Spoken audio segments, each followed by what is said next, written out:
Alors, on va vous présenter notre projet qui est plus humble parce que juste à ses démarrages, euh, qui porte sur le fait, sur le patrimoine des technologies de l'information. Euh, donc, qui se nomme Museum IT pour la valorisation du patrimoine des technologies de l'information. Donc, on a un joli consortium qui est très international. D'ailleurs, on fera une présentation internationale, parce que étant un peu plus à l'aise en français, je vais vous épargner mon baragouinage anglais. Et par contre, mes collègues vont eux enchaîner en anglais.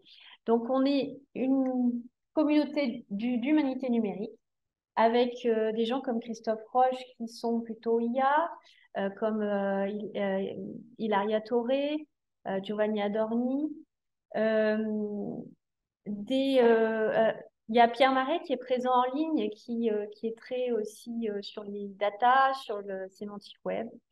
Alors, Pierre, tu m'arrêtes si je dis des bêtises. Et puis, on est une équipe de sciences de l'infocom, essentiellement Grenoble, avec, par exemple, Stéphane qui est ici présent, qui est issu de la muséologie, et des linguistes. Donc, comme je vous disais, on est vraiment au départ du projet. Il est parti ce projet d'une rencontre totalement inopinée avec Aconit, donc le conservatoire de l'informatique de Grenoble. Et là, enfin, je pense que c'est une conscience forte qui est un peu commune, c'est que le numérique fait partie absolument de notre quotidien. Euh, il a évolué excessivement vite. Sauf que bah, pour l'instant, personne n'a bien pris le temps de se retourner sur toute cette évolution. Et il est pas qu'au service du patrimoine. Les technologies de l'information, c'est plus large que le numérique.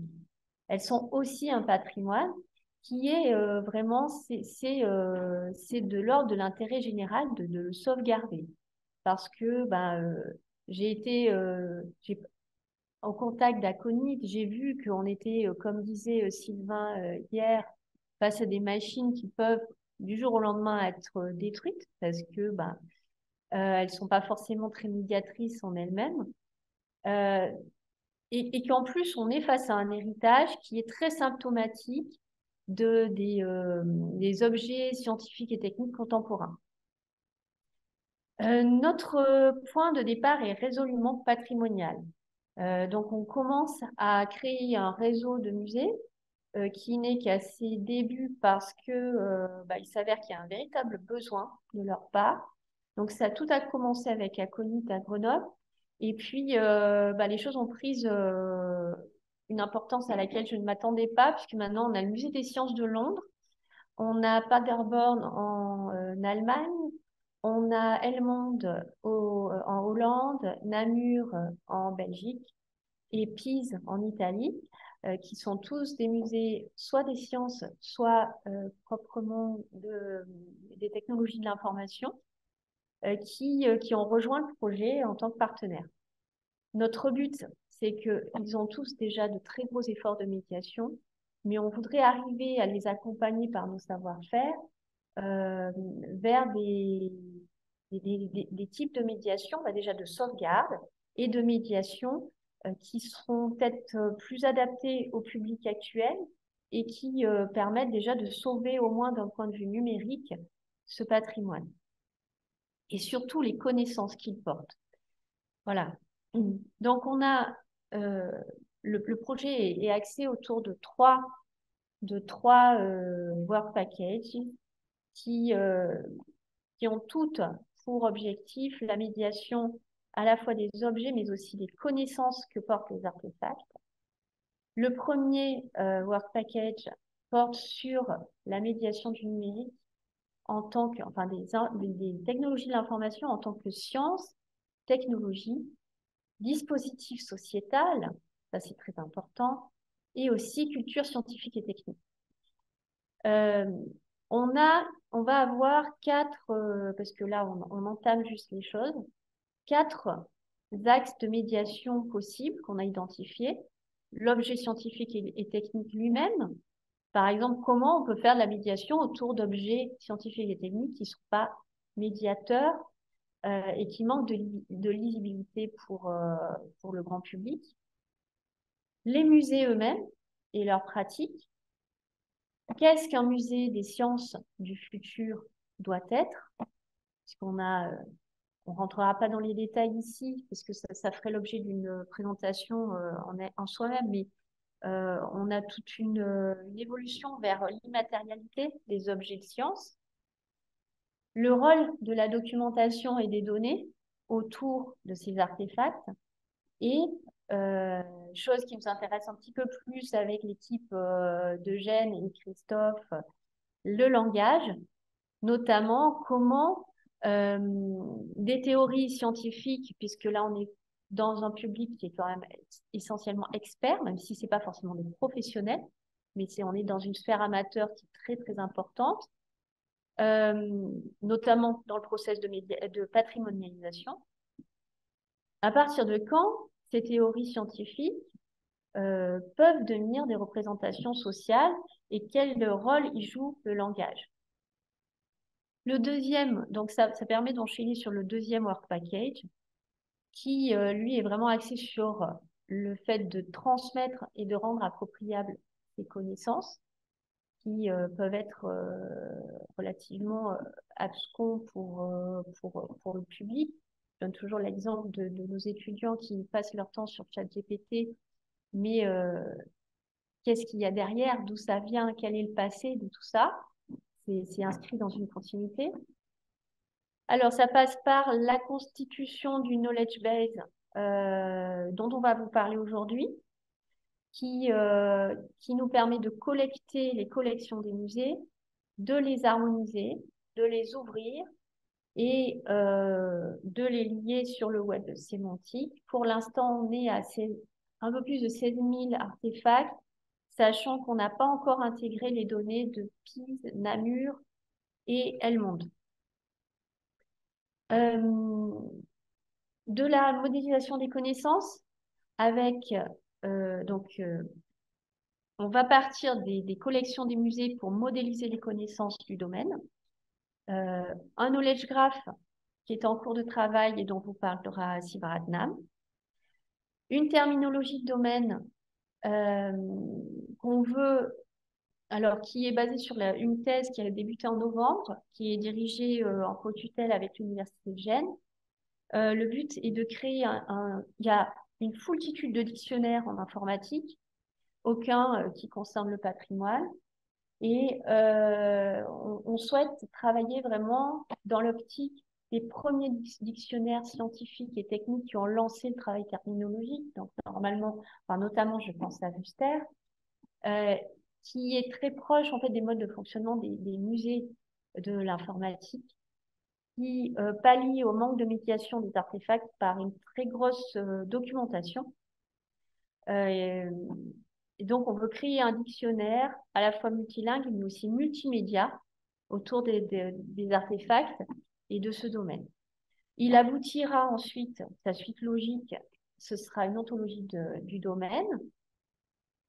Et on est en train de mettre en place une plateforme web dédiée, donc un petit peu dans l'esprit d'Europeana, qui va permettre de lier les données et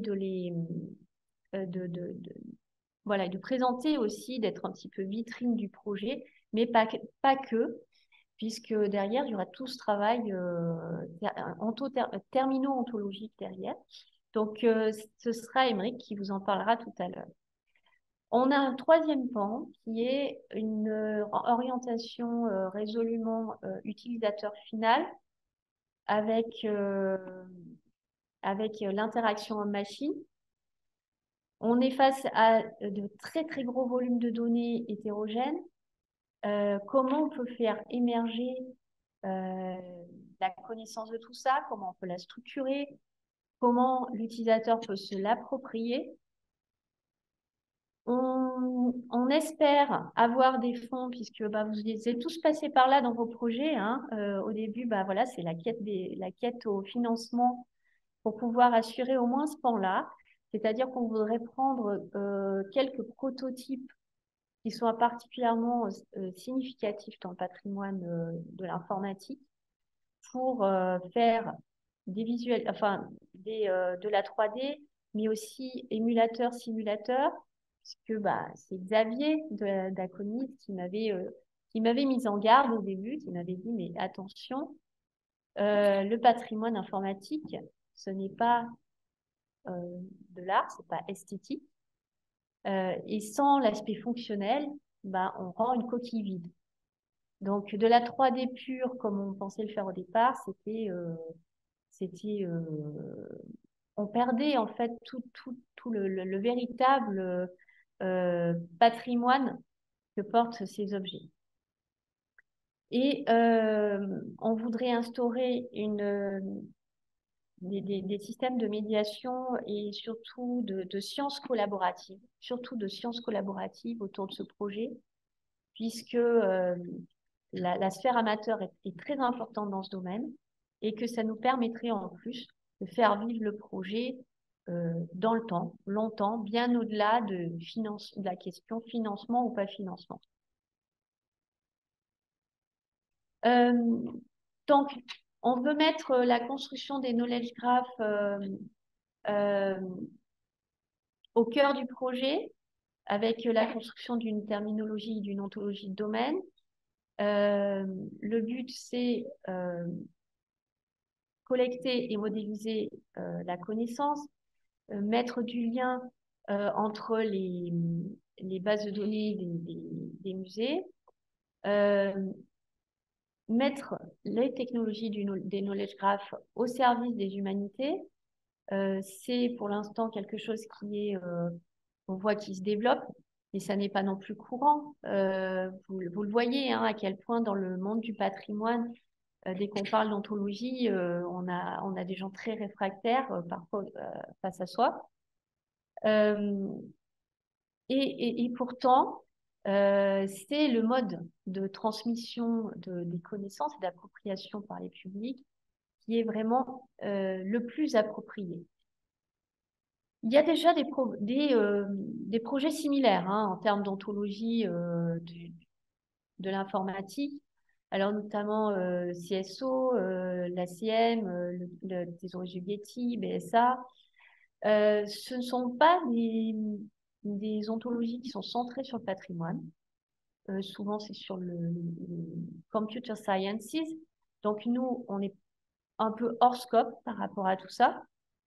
La médiation envers les publics n'est pas du tout abordée. Il n'y a pas du tout d'approche end-user. Il n'y a pas d'approche de comment on va manager des big data hétérogènes à des finalités d'usage par le public.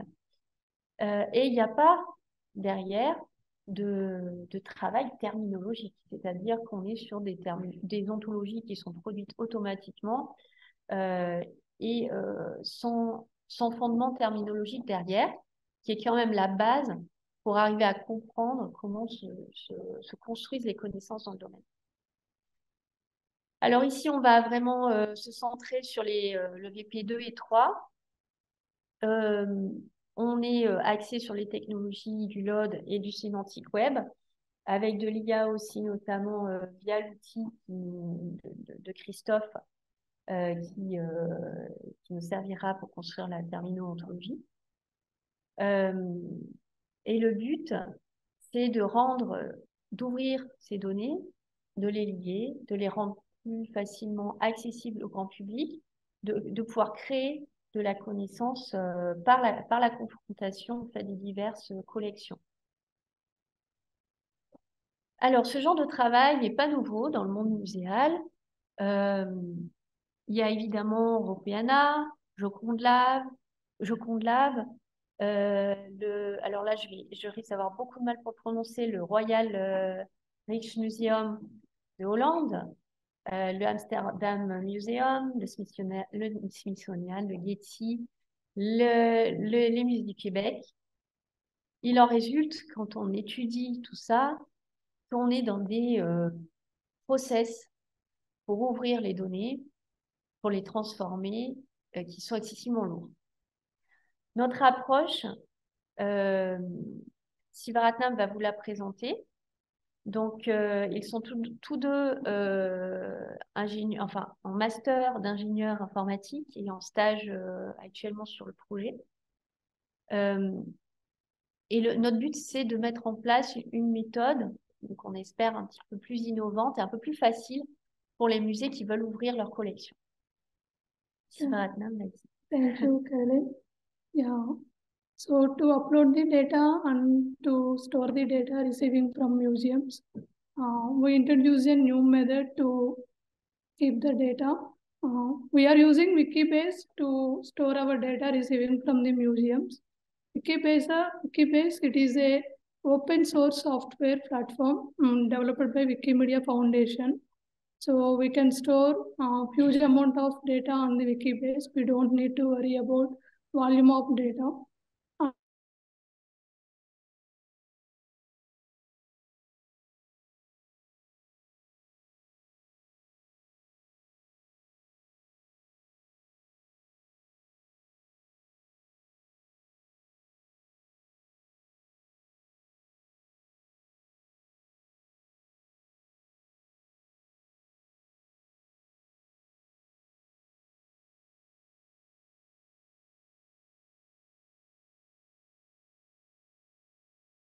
To extract the data directly from their database.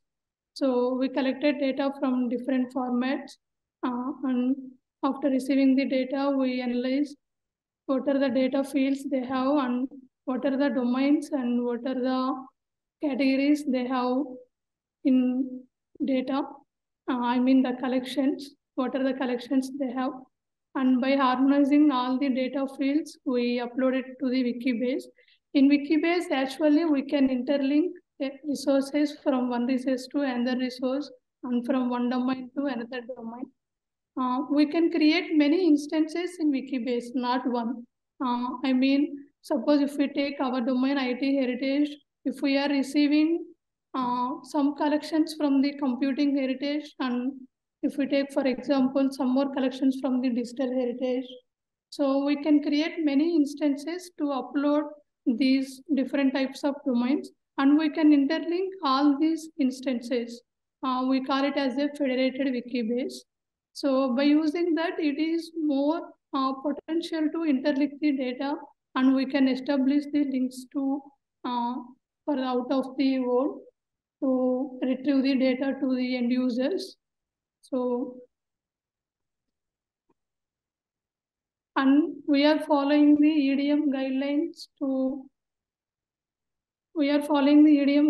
when we are uploading data to Wikibase. It is nothing but EDM is Europeana Data Model. Europeana is a big data platform across the Europe. They have a digital platform to establish the collections they have throughout the world. So if any museum is interested to interlink their data to Europeana, we have to follow some guidelines. Europeana Data Model, they manage data by using 7 main classes. In those 7, they are using 3 classes as core classes to explain the metadata, and remaining subclasses are related to these 3 core classes. So I go through all those guidelines and I read that how they are managing the data and what are the possibilities they are using to broadcast the data in many ways. And I understand how can we upload the data in Wikibase to like that Europeana. So in future, in any museum is interested to integrate the data to Europeana, it is very easy. We can do that. And yeah, for structuring the data, definitely we have to follow some properties and we have to develop an ontology to structure our data. So for now, I am developing a simple ontology which is adapted by the person who are actually developing the final ontology for our domain. And I am using some CDOC-CRAM guidelines to develop my ontology because that is the good one and very potential one to structure our data in our domain. So I am following CDOC-CRAM principles to creating my ontology. It's very simple one. And it is now, for now, it is very potential to structure our data, whatever we have from different museums. And definitely in the future, it will adopted by the person who are developing the main ontology for our domain. Yeah. And for the platform, everything is work on the platform. I am taking caring about the analyzing the data and uploading the data. So for the end user purpose, how we are interlinking to the web platform and how we are developing the web platform, he will explain that. Yeah, thank you. Merci. Pour ce qui est de la plateforme web, on va avoir 4 points d'entrée. Là-bas, on va avoir 2 barres de recherche. La première en haut à gauche, où on va pouvoir utiliser le langage naturel. Donc, on va pouvoir faire des recherches sur nos données. Et ces recherches vont être représentées graphiquement sous la forme d'un knowledge graph. Le but, c'est que ça soit interactif. Donc, on va pouvoir parcourir ce knowledge graph et en cliquant sur les nodes, on va pouvoir avoir accès aux informations de l'objet. Un autre point d'entrée va être la barre de recherche à droite. Ça va être ça qui va nous permettre d'accéder à tout le travail d'ontologie des dictionnaires qui est fait par Java. Et finalement, on va avoir une exposition temporaire où certains objets vont être mis en valeur sur le site. Je complète juste, excusez-moi, c'est l'autre qui a oublié qui fait la mauvaise élève avec son téléphone.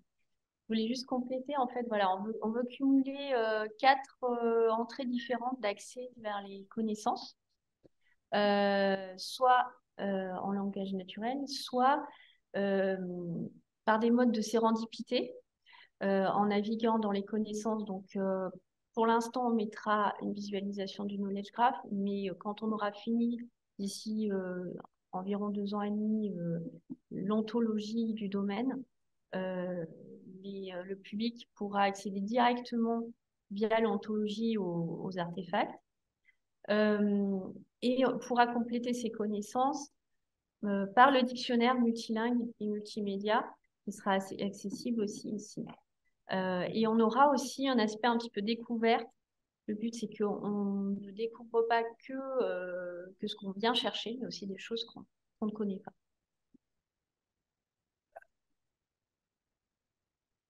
Un peu plus sur la façon dont on va utiliser le langage naturel. On utilise The QA Answer Engine. C'est un produit qui est mis en place par un de nos partenaires, Pierre Marais, qui est en ligne. Et qui permet justement de faire le lien entre notre plateforme web et la Wikibase, et qui va transformer une requête en langage naturel en requête SparkQL. Donc voilà. Donc un outil différent de ce que nous avait présenté Bruno hier. Yeah, I will explain some. So once we upload data to the Wikibase, for the end user, once to retrieve the data, we can use Sparkle queries, which is Wikidata query service.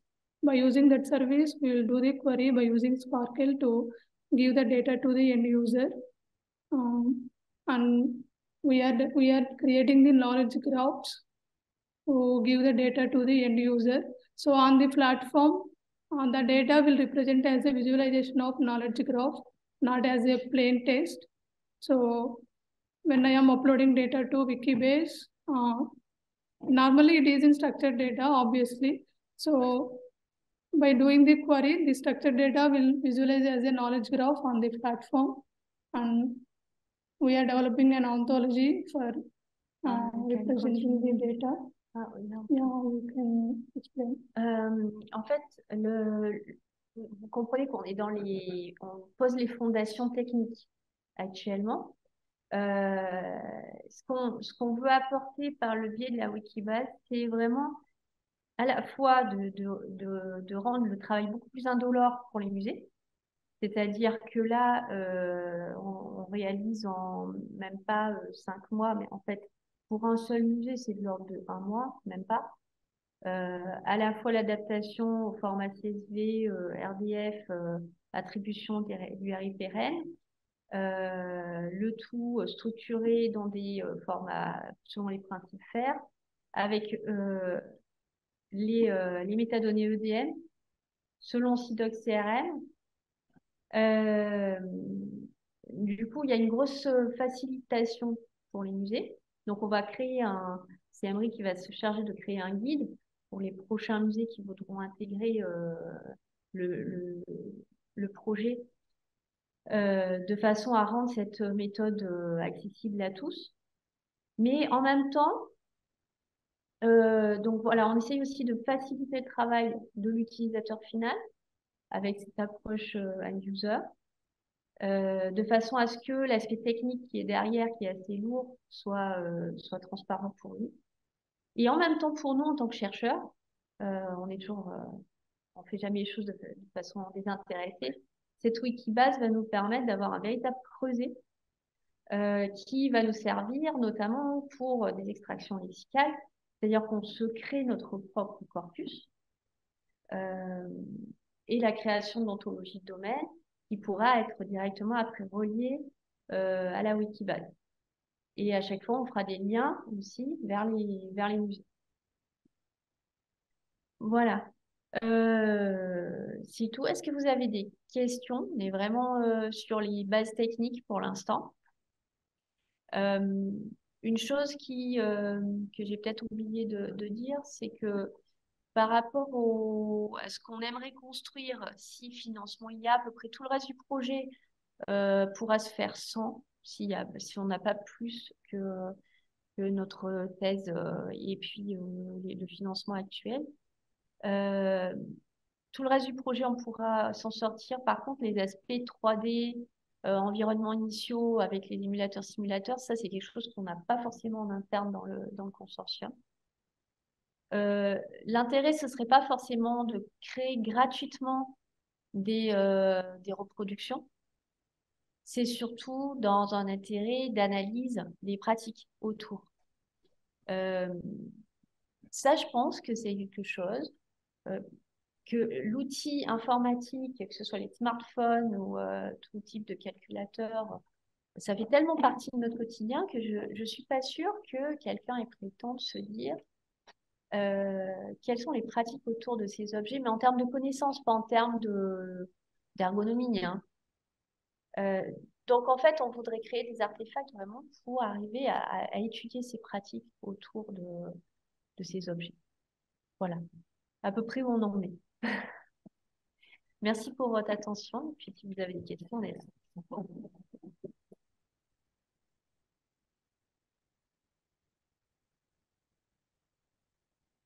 Pas de questions. Ah si, Eric Charles? Eric was first, so Eric. Okay. Thank you, Charles. C'est peut-être prématuré à ma question, mais je vais quand même la poser parce que c'est des choses qui nous intéressent actuellement. Est-ce que vous êtes déjà un petit peu, vous avez déjà un peu réfléchi aux différentes méthodes d'évaluation ou à une méthodologie d'évaluation de la plateforme que vous allez mettre en place en termes de recherche d'informations sémantiques? Et si oui, vous pensez procéder comment? Alors, on a demandé un financement de thèse exprès pour ça, mais pour l'instant, c'est un petit peu flou. On n'en est franchement pas encore là. Il est clair qu'il faut analyser les impacts. Alors là, c'était peut-être en termes aussi d'interaction homme-machine. Je pense que Pierre Marie aurait peut-être plus d'éléments que moi. Pierre, est-ce que tu es là? Oui, bonjour, je suis là. Parce que bon, il y a quand même des méthodes spécifiques à l'IHM pour analyser en fait. Oui, alors je pense que, comme ça a été dit, c'est un peu tôt maintenant pour penser à l'évaluation parce qu'on est plutôt en train de mettre en place des choses et puis de découvrir quelles sont les étapes qu'il faut qu'on ait pour la création de ce système. Donc, j'ai pas vraiment de réponse sur comment ça va être évalué et je pense qu'il faut qu'on travaille avec Caroline sur qu'est-ce qu'on veut évaluer et comment on veut mettre en place ça. En fait, l'idée de départ, ce sera de mélanger une approche infocom et une approche IHM. Je pense que les deux disciplines on peut avoir des regards très complémentaires là-dessus. Merci. Peut-être Charles? Okay. Thank you. First of all, thank you for the presentations. Yeah, it's probably not your work package, but I was quite pleased to hear the work package 3, about the reconstruction of the initial environments with the emulators. I think this is very important for the second part of our seminar, the heritage of the digital. So we have solved in many countries the problem of saving data. We need a lot of data, but we're quite good at that. That's not the real problem. But very often it's very difficult to reuse the data because the tools do not work anymore. So for that reason, emulation is so important. And I was wondering, because I didn't return in your presentation, what the relation is of emulation. Are you creating an archive, for instance, with the rest of the project? Because I think it's a very important part to have this element, the work package 3, which is dealing with this archive with emulation, to make that part of your whole project and not that it is something separate. I'm not concerned about the knowledge graph. They will be maintained in a semantic web environment. But in the future, we need to be able also to rerun this data that we are producing. And for that reason, that emulation part is so important. And I've seen that in many projects, also in the Netherlands. The Royal Library, for instance, had an emulation project, but it didn't work and nobody wants to do it. It's the hot potato that everyone is sending to someone else. Nobody wants to take care of the tools. So what is the place of emulation tools in your project? That's my question.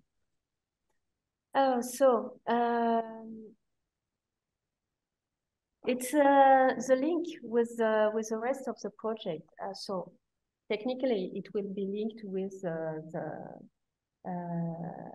ontology, with the rest of the artifacts. But at scientific level, the link between the three work packages is to combine different types of different kinds of mediation, and the major line is practices. To study the practices, to offer different kinds of access to the knowledge. We want with this part, with the work package 3, we want to add the press button. I don't know. Can I speak in French? Oui, ça va bien, oui, merci. Hier, on a vu avec la présentation de Florence Andréacola, et c'est notamment, ça concerne encore plus les musées de sciences, c'est que vraiment, on est dans une période en termes de médiation où le public a besoin de l'aspect qui est nommé presse-bouton, c'est-à-dire de manipuler, de prendre possession de l'objet lui-même. Alors, prendre possession virtuellement, pour le coup. Mais en fait, voilà, c'est vraiment la ligne directrice qui fait le lien entre les trois. Ça peut paraître 3 blocs isolés, les 3 work packages. Mais en fait, la ligne directrice, c'est à la fois de vouloir offrir différents modes de médiation et de pratique pour l'utilisateur pour qu'il s'approprie, en fait. C'est aussi le propriétaire de émulation tool? Excuse me? Un propriétaire? No, not propriétaire. Okay. To appropriate the... Je sais pas comment... Ok. Ok. Merci. The use, to appropriate the functionality, the use of the object. I understand it, yeah. It needs to be in place and then you can mediate with it, but someone else has to take care of the preservation of the tools, the emulation tools. Yeah. Ok, merci. Bernard? Oui, moi je me demande jusqu'où il est nécessaire de bien maîtriser la nature des nœuds, des liens dans le graphe pour pouvoir formuler une requête en langage naturel pour qu'elle soit correctement comprise et traduite en Sparkle. Est-ce que n'importe qui, de manière complètement naïve, peut arriver et formuler une requête, ou bien est-ce qu'il faut quand même avoir euh, un certain confort avec le modèle des données? Peut-être que Pierre Alors peut ça, c'est une répondre. question pour Peut-être, Pierre. oui, peut-être je peux répondre, oui. Donc, on a un système d'interrogation en langage naturel euh, qui permet de poser sa question complètement librement. Euh, Effectivement, si on ne connaît absolument rien aux données qu'on interroge, on va un peu pagailler pour arriver à obtenir ce qu'on cherche. Donc, il faut une certaine connaissance du domaine qu'on est en train d'interroger. Si on cherche des vases, si on cherche des ordinateurs, des imprimantes, il faut qu'on utilise ces mots-là. Voilà.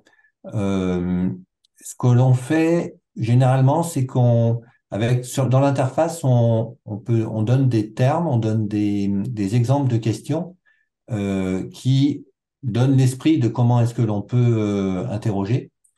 Euh, voilà. C'est un outil qui est assez, comment dire, innovant. Il y a un brevet qui est dessus et qui permet réellement d'avoir une expression en langage courant, multilingue, pour interroger des graphes de connaissances, en particulier des données dans des wikibases. Ok, merci. Donc ça s'appelle QAnswer. Ça peut se trouver en ligne. Il y a des démonstrateurs en ligne aussi. Ok, J'ai une bah, question de merci. Christophe dans la sonde. Bonjour Pierre. Oui, bonjour Christophe.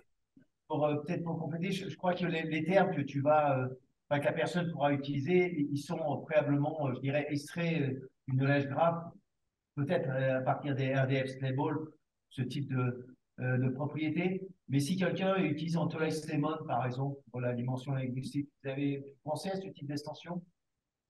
J'ai pas entendu si quelqu'un utilise quel quoi? Antolex Lemon. Ouais, je présume que vous utilisez RDFS Label, Scosprep Label pour interpréter Oui. les qu'on va utiliser. Mais si une personne utilise Antolex Lemon et non pas ces étiquettes, vous avez prévu ce type d'extension? Oui, on peut toujours, enfin, c'est un peu l'intérêt du modèle en graphe de connaissances, c'est-à-dire que ça peut s'enrichir avec des nouveaux termes qui sont des similaires, qui sont des autres façons d'exprimer.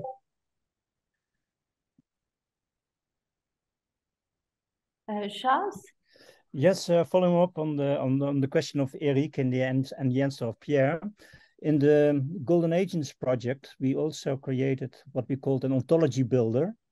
So this is not everyone, that was the problem of Eric, not everyone is able to express in Sparkle, and one little mistake and you don't have a result anymore.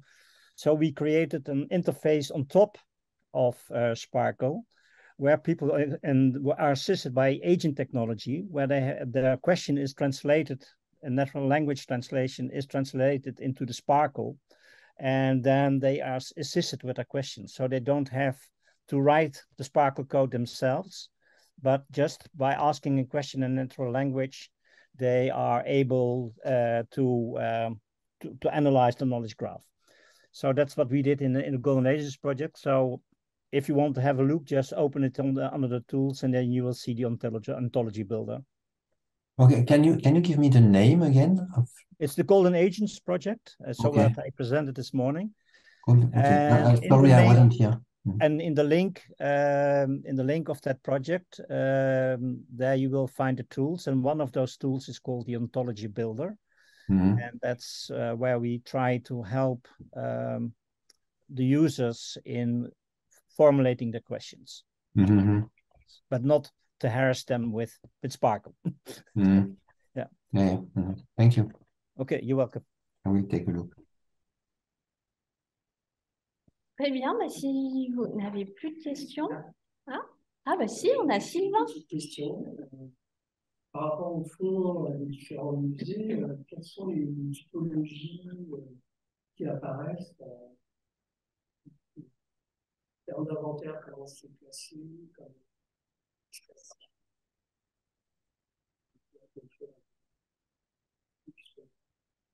des machines qui sont encore en numérique, qui changent. Ce qui est intéressant, c'est en fait les outils évoluent et voir ce qui se passe.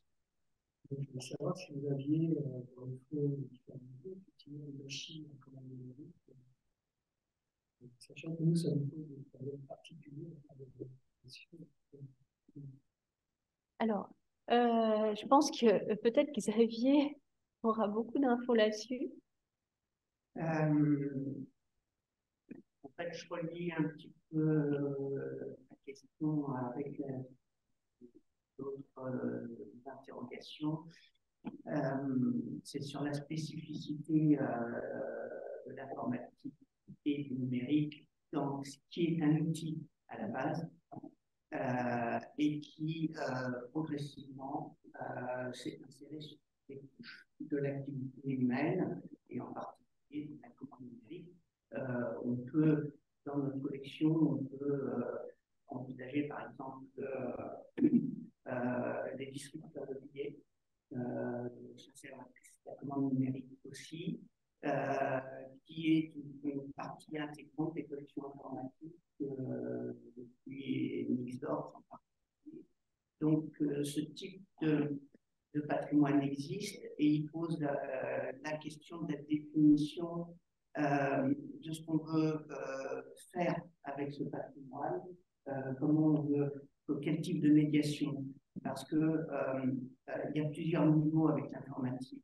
Si on prend l'outil de base, il y a les communautés d'objets maintenant une trentaine d'années, qui sont des personnes qui sont intéressées véritablement sur l'aspect de construction technologique composante et qui connaissent parfaitement tous les éléments technologiques et qui interagissent avec les grandes communautés de participants qui interagissent, y compris dans la restauration des machines, qu'on trouve un marché mondialisé extrêmement massif, qu'on trouve encore assez évidemment, qui vieillissent et qui ont besoin de préservation. Donc ça, c'est un premier aspect d'une communauté spécifique qui aura des utilisations, quoi qu'il en soit, à avoir accès à des informations complémentaires.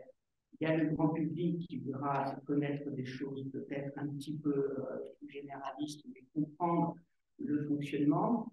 Et il y a un autre aspect. Alors, environnement en informatique, c'est typiquement la restitution que permet sur une machine particulière l'intégration des logiciels pour la visualisation des graphes, pour la capacité fonctionnelle de la machine.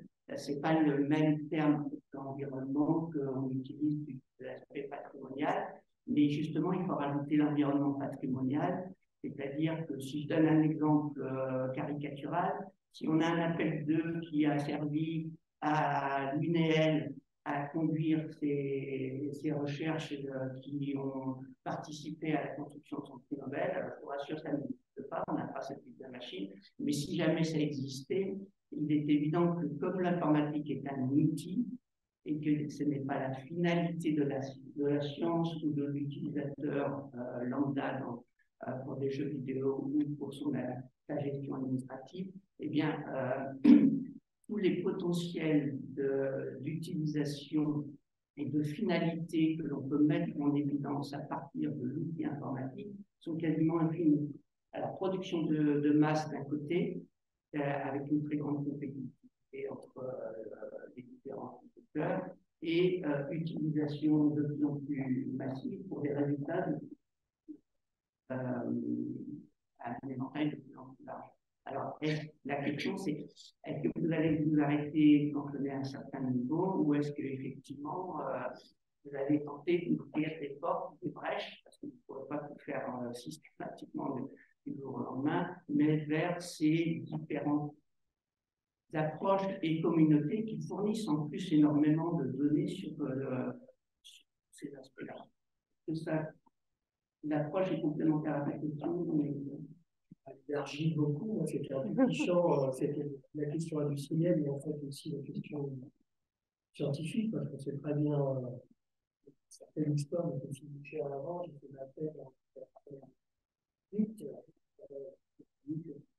j'ai pu assister à une évolution de technologie, en particulier l'évolution de l'informatique, et avec un changement radical en 3 ans, effectivement, sur les avec les PC 286, 386, 486, dans lesquels on pouvait. Voilà. Et en fait, on est passé sur des modes manuels très longs à des modes qui étaient automatisés, ça, donc ça change radicalement la donne d'un point de vue scientifique. J'ai l'impression qu'il y a un champ qui est intéressant sur justement l'arrivée du numérique dans le champ scientifique en termes de recherche, mais aussi dans l'industrie, parce que effectivement, et justement, c'est cette irruption de la commande numérique et du numérique, où on mélange à la fois des équipes d'informaticiens et de traders, par exemple, c'est assez familier. C'est-à-dire qu'on travaille sur l'information, et là, il y a des vraies questions épistémologiques sur comment ça se passe, tout à fait, en fait. De représentation des collections. C'est pour ça qu'on a un très gros pan humanité dans le projet. C'est parce qu'il y a un besoin d'analyser tout ça. On a des collections qui sont très variées d'un musée à l'autre. Beaucoup se spécialisent, comme par exemple Elmond qui est sur le home computer, PIS qui est sur le calculateur, mais déjà rien que sur les calculateurs, on peut voir vraiment une évolution importante en fait c'est parallèle à une évolution technologique, scientifique et sociétale. Donc en fait, c'est l'intérêt vraiment de ces objets. C'est-à-dire que, et c'est aussi pour ça que, alors nous, pour l'instant, on n'ose pas trop parler d'une ontologie diachronique parce qu'on sait que c'est très compliqué à faire. Mais typiquement, ce serait le but de départ, c'était le but de départ de faire une ontologie diachronique pour arriver à retracer toute cette histoire, parce qu'en plus, on a la chance avec les musées de l'informatique d'avoir énormément de documentation qui peuvent enrichir tout ça, qui peuvent raconter une histoire. Alors, on ne pourra pas raconter l'histoire comme vous le faites sur Memomi ou comme vous le faites sur Labum Virtuo, ce n'est pas tout à fait la même optique. Mais tout de même, il y a des vidéos, il y a des photos, il y a des ouvrages entiers. Tout ça, on veut arriver à créer voilà, enfin, on parlait d'environnement tout à l'heure, mais tout un environnement de connaissance, de savoir autour de l'artefact et qui raconte une histoire. Bon, j'ai répondu un peu à côté, je crois, mais c'est pas Au bout d'un moment, je ne savais plus, on a un peu divagué. Alors, j'ai des questions. Ah oui, Eric, ben, bien sûr, vous pouvez nous quitter. On a un petit peu débordé. En tout cas, je tiens tous à vous remercier de votre participation. On est vraiment sur une première édition, donc c'est relativement humble. Le but était vraiment d'arriver à faire discuter entre nous de nos projets, parce qu'on a tous entendu parler de nos projets. Hein, au final, enfin, peut-être pas du nôtre, parce qu'il est trop nouveau. Mais des vôtres, on en a tous entendu parler. Je ne sais pas si vous avez eu l'occasion de vous rencontrer. J'espère que ça aura été l'occasion de rencontres. Et puis l'équipe de Lille, je pense que je vais peut-être vous voir à CID, ou au moins un ou deux. En tout cas, Stéphane, ça fait bien longtemps que je ne l'ai pas vu, depuis 2012. Et voilà, je vais vous laisser pour le déjeuner. Je vous dis, j'espère à bientôt tous. Et puis, bonne recherche.